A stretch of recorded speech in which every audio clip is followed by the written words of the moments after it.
What is up, guys? Welcome back to my channel. I hope you guys are all having a wonderful day. If you guys are new here, thank you so much for checking out my video. If you're a true crime fan, which I'm sure you are if you're watching my channel, I'm sure you've heard of the new series on Netflix called The Vanishing at the Cecil Hotel. It goes into details covering the Elisa Lam case and then also uncovers a lot of its dark past. Today I wanted to go into detail about some of the lesser known dark things that have occurred at the Cecil Hotel. Season 5 of American Horror Story Hotel is actually about the Cecil Hotel. I personally haven't seen it, but I heard it goes into depth about what actually occurred at the Cecil Hotel.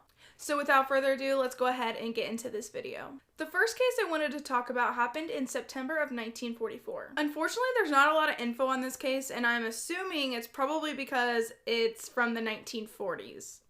Anyways. In September of 1944, 19-year-old Dorothy Purcell and her boyfriend, 38-year-old Ben Levine, had been living at the Cecil Hotel. There aren't any reports about how long that they had actually lived at the Cecil. During the early morning hours, Dorothy woke up with severe abdominal cramps. She didn't think much of it, so she didn't wake up Ben and she just went straight to the bathroom. While in the bathroom, she ended up delivering a baby boy alone. That's strength.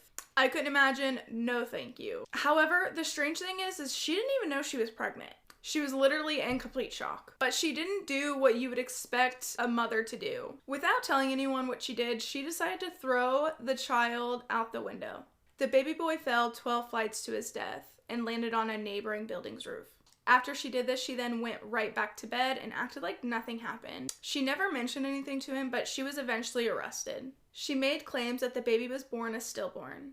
But evidence came back that that was not true. The jury eventually found Dorothy not guilty for reasons of insanity. And then that is about all that we really know on the case. Like, that is crazy. I can't believe someone's initial reaction to having a baby. I mean, okay, she did go into labor and deliver a baby by herself, but why is your first reaction to throw the child out the window?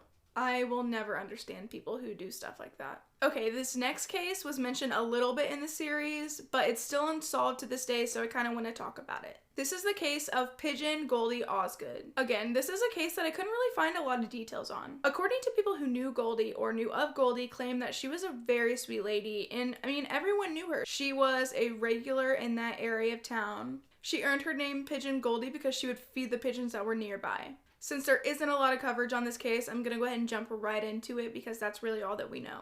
On June 4th, 1964, 79-year-old Goldie Osgood was found murdered in her hotel room. She had been beaten, stabbed, raped, and choked with a rag. Goldie was very well known and liked in the community, and she had been a resident at the hotel for some time. People were super confused and shocked about who would have done this to Goldie because, again, she was super well known in the community. They knew her.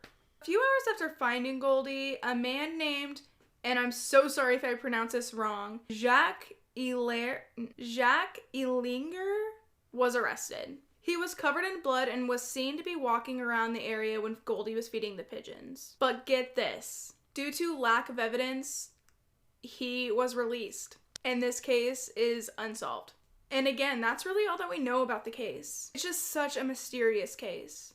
Especially the hotel has 700 rooms. There's a ton of people. How are you not able to find out who could have committed a crime like this? The Cecil was considered a home to one of the well-known serial killers known as the Night Stalker or Richard Ramirez. He would stay there in the 1980s while he committed his crimes around California. He would basically go torture people, kill them, and then come back home to the Cecil Hotel. He would come back wearing blood-stained clothing or take off his clothes in the back of the building and then go upstairs. That was a normal scene for anyone and everyone, and if that doesn't really tell you how dark this hotel scene really is, then I don't know what will. Richard Ramirez would be comfortable going back to the Cecil Hotel covered in blood like it was his home. There was also a lesser-known serial killer that stayed at the Cecil Hotel in 1991. His name was, and again, if I pronounce this wrong, I'm so sorry, I think it was Jack Unterweger.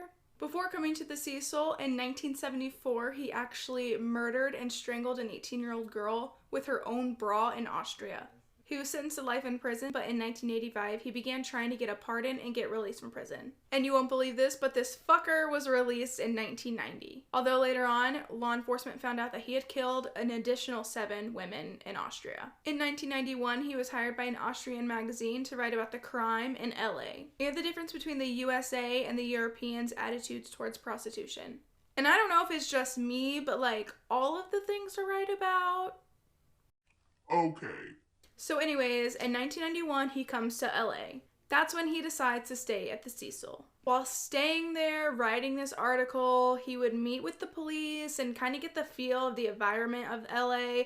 He would also go on ride-alongs with the police. During the time of him staying at the Cecil, 3 women were beaten and strangled with their bras, just like how he did in Austria. By the time that the police were on his tracks, he fled. They chased him through Switzerland, France, and the US. He was eventually arrested in Florida on February 27, 1992. This time, he was sentenced to life in prison without the possibility of parole in 1994, and then on the night of his sentencing, when he got back to his cell, he hung himself.